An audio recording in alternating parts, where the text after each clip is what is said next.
ఓం శ్రీమాత్రే నమః. మణిద్వీపం మణిద్వీపం అని పదే పదే తలిస్తే చాలు దరిద్రం దరిదాపునకు రాదని శాస్త్ర ప్రమాణం. అటువంటి మహాశక్తివంతమైన మణిద్వీప వర్ణన మనసారా చదివినా లేదా గానం చేసినా ఎటువంటి సత్ఫలితాలు వస్తాయో స్వయంగా అనుభవించి తెలుసుకోవలసిందే గాని వర్ణించుటకు వేయు పడగలగల ఆదిశేషునికి కూడా శక్తి జాలదు.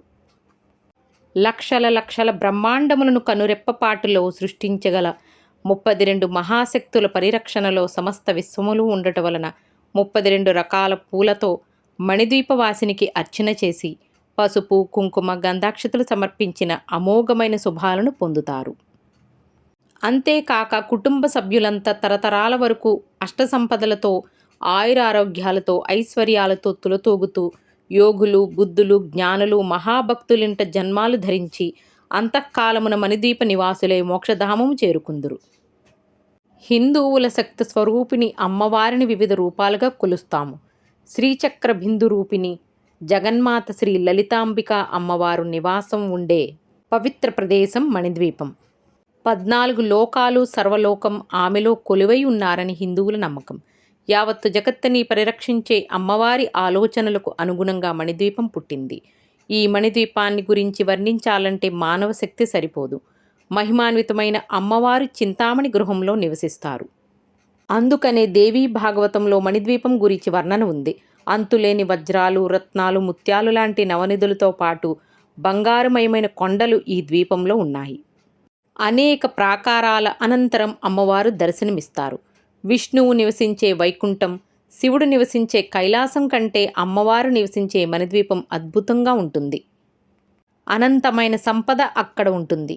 అందుకని మణిద్వీపం అని తలిచినంత మాత్రాన సకల సంపదలు కలుగుతాయి. తాము చేపట్టిన పనులు ఎటువంటి ఆటంకాలు లేకుండా జరగాలన్నా, సిరి సంపదలతో ఇల్లు కళకళలాడాలన్నా మణిద్వీప పారాయణం చేస్తూ ఉంటారు.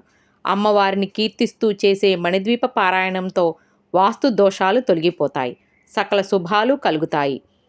అమ్మవారి అనుగ్రహంతో అన్ని ఐశ్వర్యాలు లభిస్తాయి.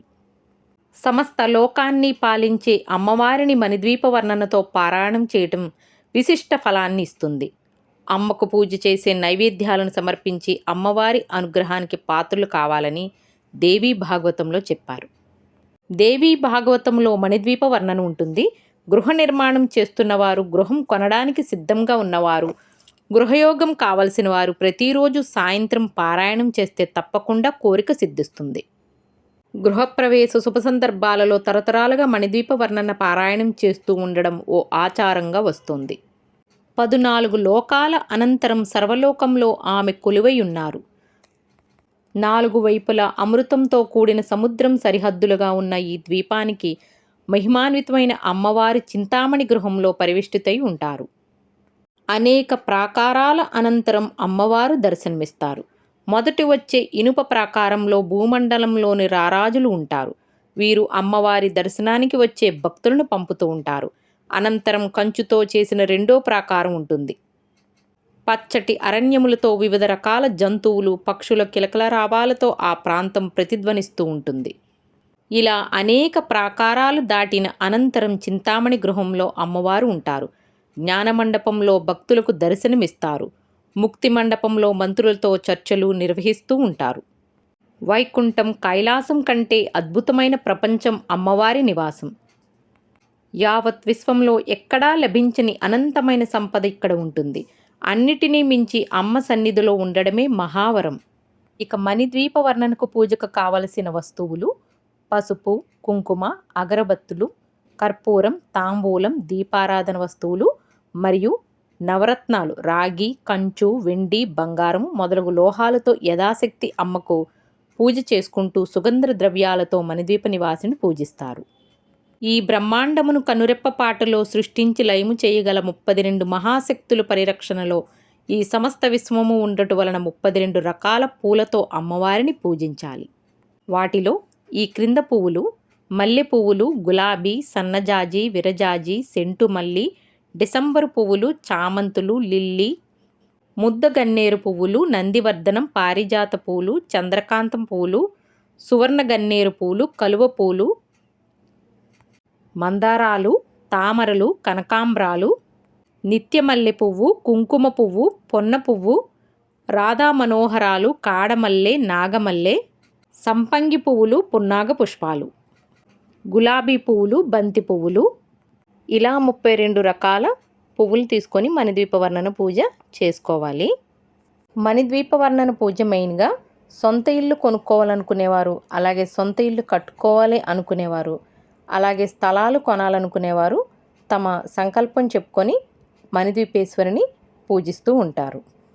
నేను శ్రావణ మాసంలో 32 రకాల పూలతో 3 శుక్రవారములు మణిద్వీప వర్ణన పూజ చేసుకున్నాను. ముందుగా వాకిలి శుభ్రం చేసుకొని బియ్యపిండితో ముగ్గు వేసుకోవాలి. తర్వాత గుమ్మ ముందు కూడా నేను ముగ్గు వేసుకున్నాను. అలాగే గడపకి పసుపు రాసి కుంకుమ బొట్లు పెట్టి దీపాలతోనూ పూలతోనూ అలంకరించుకున్నాను. 32 రకాలతోనే పూజ చేయాలని నియమం లేదు.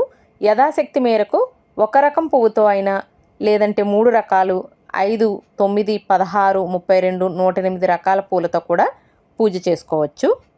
నేను మొదటి శుక్రవారము 9 రకాల పూలతో పూజ చేయాలని సంకల్పించుకున్నాను కనుక అమ్మవారికి పీఠం ఏర్పాటు చేసుకున్నాను. ఆ పీఠం పైన కొత్త జాకెట్ ముక్క వేసి బియ్యం పిండితో ముగ్గు వేసి పసుపు, కుంకుమ, అలాగే 3 గుప్పెట్లు బియ్యం వేసి ఆ పైన అమ్మవారి చిత్రపటం పెట్టుకోవాలి. లలిత అమ్మవారి ఫోటోకి గంధము, కుంకుమ పెట్టి సువాసన భరితమైన పూలతో అలంకరించుకోవాలి.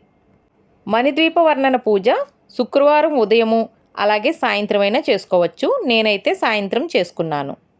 ఉదయం చేసుకునేవారు టిఫిన్ తినకముందు చేసుకోవాలి. సాయంత్రం చేసుకునేవారు సాత్విక ఆహారం అంటే పాలు, పండ్లు తిని చేసుకోవచ్చు. ఒకవేళ ఉండలేము అనుకునేవారు అల్పాహారం తిని చేసుకోవచ్చు. మణిద్వీప వర్ణన చదవడం లేదా గానం చేయడం చాలా తేలిక, ఎందుకంటే అందులోని పదాలు పలకడానికి ఈజీగానే ఉంటాయి. ముందుగా వినాయకునికి దీపం వెలిగించి నైవేద్యం పెట్టి విఘ్నాలు కలగకుండా పూజ సంపూర్ణంగా పూర్తి అవ్వాలని స్వామివారిని వేడుకోవాలి. ఆ తర్వాత అమ్మవారికి కామాక్షి దీపాలతో దీపారాధన చేసుకోవాలి. సంకల్పించుకున్న విధంగా పూజ ప్రారంభించి అమ్మవారికి ఒక్కొక్క శ్లోకానికి ఒక్కొక్క పువ్వు సమర్పించాలి. అంటే మణిద్వీపంలో 32 శ్లోకాలు ఉంటాయి. ఒకే రకానికి చెందిన 32 పుష్పాలు తీసుకొని ప్రతి శ్లోకానికి ఒక పువ్వును అమ్మవారికి సమర్పించాలి. ఇలా ఒక రకం పువ్వుతో మణిద్వీప వర్ణన చదవడం పూర్తి అయిన తర్వాత అమ్మవారికి నీరాజనం సమర్పించాలి. ఆ తరువాత రెండో రకం పువ్వు తీసుకొని 32 శ్లోకాలను పారాయణం చేస్తూ 32 పువ్వులను అమ్మవారికి సమర్పించి నీరాజనం ఇవ్వాలి. ఇలా ఎన్ని రకాల పువ్వులు సంకల్పించుకుంటామో అన్ని రకాల పూలతో మణిద్వీప వర్ణన పారాయణం చేసుకోవాలి. నేనైతే మొదటి శుక్రవారం రోజున 9 రకాల పువ్వులతోనూ, రెండవ శుక్రవారం 11 రకాలతోనూ, మూడో శుక్రవారం 12 రకాలతోనూ మణిద్వీప వర్ణన చదువుకున్నాను. ఎవరి శక్తి మేరకు వారు అమ్మవారిని ఏ విధంగానైనా పూజ ఆచరించవచ్చు. ముఖ్యంగా అమ్మవారి పట్ల భక్తి, శ్రద్ధ, నమ్మకం ఉంటే చాలు ఆ అమ్మవారి కృపా కటాక్షాలు పొందగలుగుతారు. ఆ మణిద్వీపేశ్వరి అమ్మవారికి పసుపు, కుంకుమ, గంధం, పుష్పాలు, నైవేద్యం, అలాగే తాంబూలం కూడా సమర్పించాలి.